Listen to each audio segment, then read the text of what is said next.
disclosed this to journalists in Abeokuta. Abiola said the date of the National Convention had to be shifted from the earlier slated date of June 2nd to the June 23rd because of the Ramadan fast. She also said those vying for the positions in the National Working Committee will pay 250,000 naira each for their nomination form, adding that candidates for other positions will pay 100,000 naira each for their own nomination form. And now the government at all levels have been urged to deliver good governance to Nigerian populace. This appeal was made at the wreath laying for the late Kudirat Abiola in Ikeja, Lagos State. It is now 22 years that Kudirat Abiola was assassinated, precisely on June 4, 1996. The late Kudirat Abiola, a wife of late business tycoon and the adjudged winner of June 12 presidential election, MKO Abiola, died in her car from machine gun shots alongside her driver. Though in October 1998, Major Hamza al-Mustafa and former head of state Sani Abacha's son, Mohammed, appeared in court over charges of Kudirat Abiola's murder. And after the trial, Sergeant Barnabas Jabila confessed he was acting on al-Mustafa's order. Today, activists in Nigeria have not stopped their yearly ritual where they gather for her remembrance. Here, in her honor, they lay a wreath at her gravesite. This lady who we're celebrating today, I say now, that was a warrior, that was a protagonist of human values. And I opened up by saying that, I opened this little discourse by saying that this gift, this quality, this belonging is indivisible. The murder of Kudirat Abiola must be linked to the Farewell to Poverty program of her husband. Therefore, all those who deprive our people, particularly the young one, education, by commercializing education, they continue to kill Kudirat Abiola. Kudirat Abiola, you died for our collective struggle. It's our collective responsibility in ensuring that we keep your memory alive 22 years after. We'll never ever forget the supreme price that you paid. Good night, Kudirat. And we promise that we'll never ever let you down. The late Kudirat Abiola's children expressed sadness over the state of Nigeria with strong messages for Nigerian leaders. Other activists shared the same view. The country and the people of Nigeria continue to suffer. It makes me sad. It makes me wonder if anything that they did has really made an impact. Both her and her husband and all the other people that went with them in the fight for democracy in Nigeria. We want to see the Nigerian people, no matter where they are, not being killed on their farms, not being killed on the streets, not being killed by people that are supposed to protect them, not being killed and harassed by police officers who sometimes take them so that they can shake them down for money. My mom would be really pleased to see that after 22 years, we still have people who remember and respect and understand her struggle. It's very important that what we do while we're alive goes a long way. So we should act, our actions while we live follows us after we pass. So, 22 years, if somebody's still thinking about somebody 22 years later, that's to tell you that what am I doing with my life today that after I go, people will think about me. The killer headsmen, sponsored by Atiku Abubakar, are terrorists in Nigeria. Why I say so is because a former minister in this country, Mr. Paul Nongo, a respected minister, said it. Even if it was an insinuation, up to today, there has been no investigation on that issue, and the headsmen are still killing. Those who said his killers, the man who masterminded her death, to be canonized and made a saint, are the best friend of those who call themselves her compatriots and co-progressive. I want her not to rest in peace. She must continue to hunt and hound them. The death of Kudirat Abiola shall continue to haunt those who perpetuated evils on the common man in Nigeria. Thank you. As many continue to speak in one voice for a better Nigeria, it will only be right for all the leaders to do the needful for the country to attain the desired heights.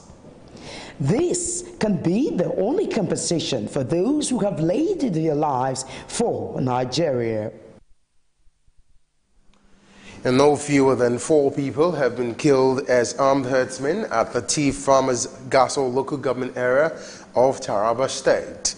An eyewitness, Tekima Yahab, who said he escaped death by the whiskers, told journalists that they were in the farm when 9 armed herdsmen on 3 motorcycles came and forced them out of the farm. He said one of the herdsmen told them that the land they were farming was sold to them by the village head of Kwarafa, Ibrahim Issa.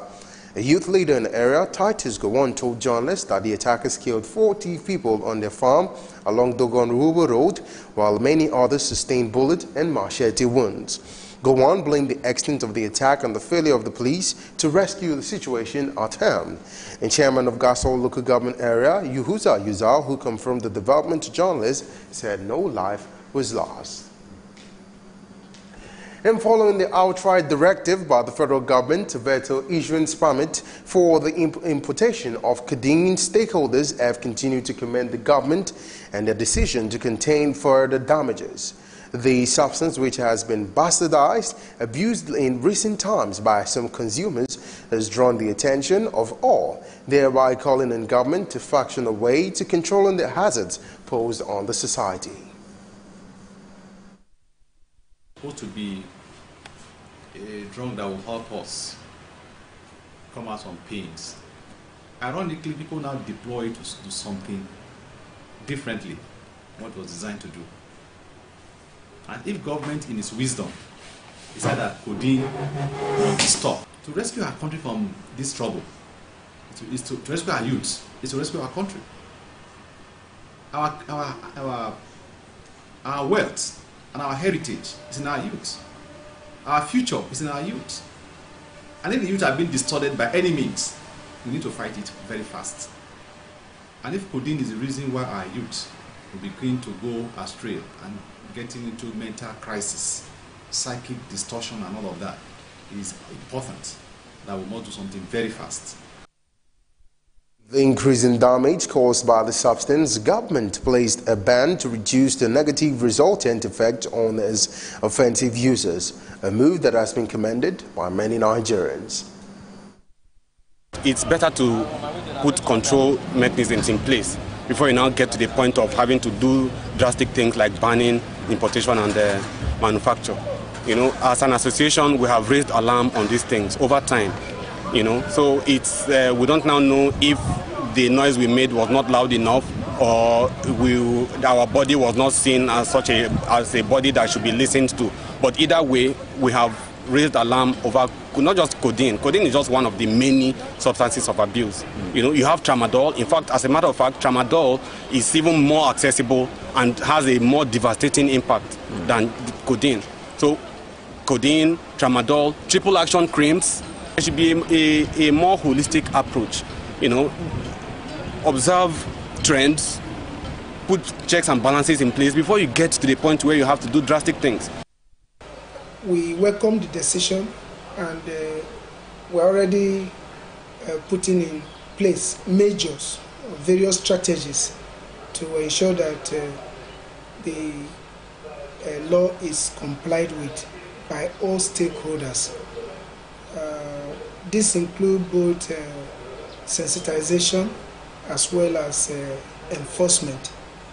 And most importantly, we also want those who are victims of such drugs, that is, people who are suffering from drug use disorders, particularly the codeine and tramadol and other psychotropic substances. They can come forward for rehabilitation and counseling. The Minister of Health, Isaac Adewale, has called on the police and other relevant agencies to enforce the ban on flavored tobacco products, including shisha. Adewale, who disclosed this to journalists in Abuja, said most of the flavored tobacco products are targeted at the youth and are as dangerous as cigarettes. The minister also urged the Consumer Protection Council and law enforcement agencies to intensify arrests on defaulters. Reacting, the Director General of CPC, Babatunde Irukera, said a committee has been set up to look into the issue of shisha and all the matters, and further recommendations will be made in no time. You're watching Superscreen News at 10, reaching you live from Lagos. We'll take a break now, and when we return, we'll take some business stories. Stay with us. Before they come, they're supposed to, give us some information, notice, at least maybe a week or so. There was nothing like that. Hunger is everywhere in Nigeria. People are dying every day, but Nigerian government are keeping quiet. Housemen are killing people. Why? It's not what we expected because of these old men that are leading us, and you people know, you are aware that these people are not the right people to lead us. These kind of people that are leading us here are people of black mind. They just care about themselves and their family. You are affecting my village. Let me use if I call it useless, I'm not a mistake. The other place where they build a shop, call it plaza. Each shop got 4 million naira. So I don't have the money, so I have to leave.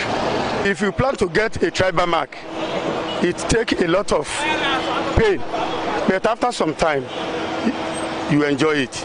No, we experience hold up now during the construction time. Then after some time, we start enjoying it. The way they are doing the construction is too slow. It's too slow. The construction is too slow. They should stop the construction and make sure people go into their businesses and do their businesses.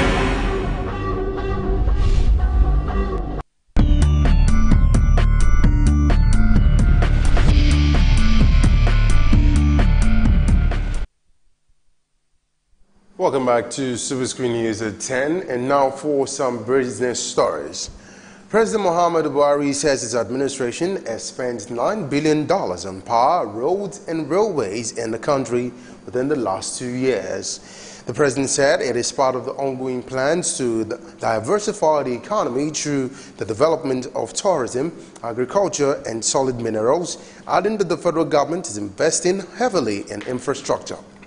President Buhari disclosed this at the 61st meeting of the United Nations World Tourism Organization and Commission for Africa in Abuja. The president said this is part of his administration's social investment programs. The government is giving 5,000 naira monthly to some 297,973 poor homes in the country. The Minister of Finance, Kemi Adeosun, and the Minister of State for Petroleum Resources, Ibe Kachiku, and the government of the Central Bank of Nigeria, Godwin Emefiele, were absent from the public hearing held on the Petroleum Industry Bill on Monday. The three-day hearing, which started on Monday, was organized by the Senate Committee on Petroleum Downstreams on the three-term. Senate President Bukola Saraki and Chairman of the Senate Committee on Petroleum, Kabiru Marafa, decried the low turnout of government officials at the opening ceremony. Saraki particularly decried the non-appearance of the Ministry of Petroleum Resources and the Nigerian National Petroleum Corporation (NNPC) officials. Saraki, while declaring the event open, said the public hearing is to gather opinions of the components of the PIB. And still in business, the Senate President Bukola Saraki says the passage of the Petroleum Industry Bill, PIGB, will increase Nigeria's competitiveness in the international oil and gas market. Saraki disclosed this at a public hearing on petroleum upstream, downstream and gas, said the passage of the bill will be, among other things, give oil-producing communities a true sense of belonging. He also said the current state of affairs in the oil market, owing to the crisis in the Middle East, affords Nigerians an opportunity to exploit the investment potentials of this. It is a time that I believe because of events happening in the world gives us an opportunity to take advantage of this. Presently, we've all seen the gradual increase of the crude oil price. We've seen the political instability in the Gulf and in the Middle East area and some parts of South America. It gives us a great opportunity for us with the right kind of bill, the right kind of investment planning to see investment in this country. And that is why I believe that I am encouraged by the attendance of a lot of the stakeholders to use this opportunity to guide us to the goal that is good for this country. The Petroleum Host and Imparting Community Bill is unique because it overcomes the pitfalls of past efforts and is structured to bring funding for the development of host communities under the direct control of the communities themselves. Chairman of the Joint Committee, Kabiru Marafa, in his opening speech, said the eventual passage of the PIB will ensure transparency in the oil and gas sector. There is no gainsaying the fact that the oil and gas industry is perceived as a closed-knit industry loomed with challenges of transparency and accountability on the part of both the public and private entities in the industry. It is in this regard that the three bills collectively emphasize and mandate strict public disclosure obligations to enhance public scrutiny and knowledge on a day-to-day operations and enhance reporting. Still in business, Group Managing Director of the Nigerian National Petroleum Corporation, NNPC, Makant Baru, says the oil firm cannot provide the information being sought by human rights lawyer Femi Falana on fuel importation as well as sundry matters. In a letter dated May 25, 2018 and received by Falana's law firm in Abuja on May 28, Baru said the NNPC cannot grant the human rights lawyer's request. Falana made the letter available to journalists on Monday. Baru said the NNPC was not a public institution covered by the provisions of the Freedom of Information Act, under which Falana requested the information. And some electricity consumers have taxed the Ikeja Electricity PLC on the provision of prepaid meters. The consumers, in an interview with Superscreen, expressed anger over estimated billings at the first meeting of Electricity Customers' Complaints and Resolution Fair held in Bagada, Lagos State. These are electricity consumers from different areas in Lagos State to as far as Ogun State, all under the Ikeja Electric PLC. They have gathered here on the invitation of the company to its first meeting of Electricity Consumers' Complaints and Resolution Fair at Bagada. But what was meant to be peaceful turned out rowdy as the consumers had a confrontation with officials on ground.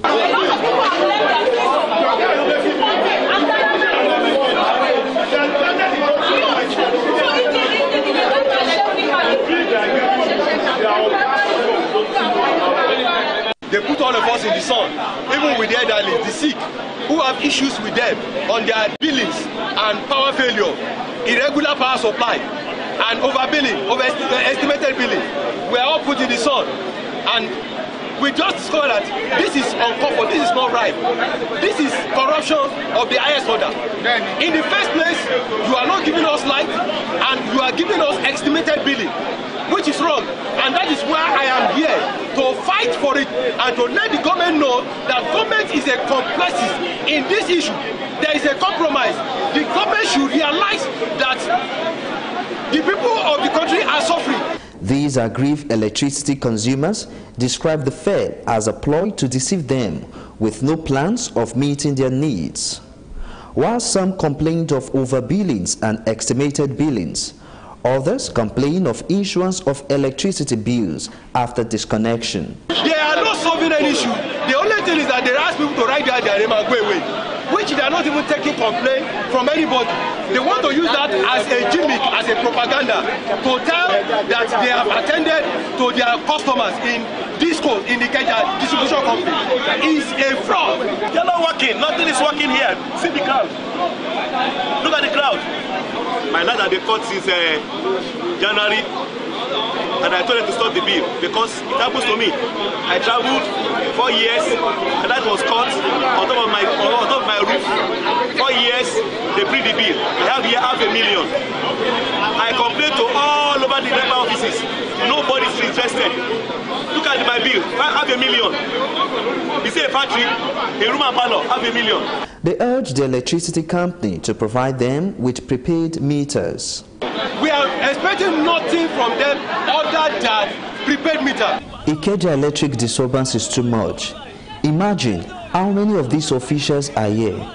We have been asking for prepaid meters, but none is forthcoming. They need to distribute the prepaid meter to everyone. It is unfair for Ikeja Electric PLC to move around with police during disconnection. What is it all about? We are tired of all this. For these consumers, provision of prepaid meters is the solution to estimated billings.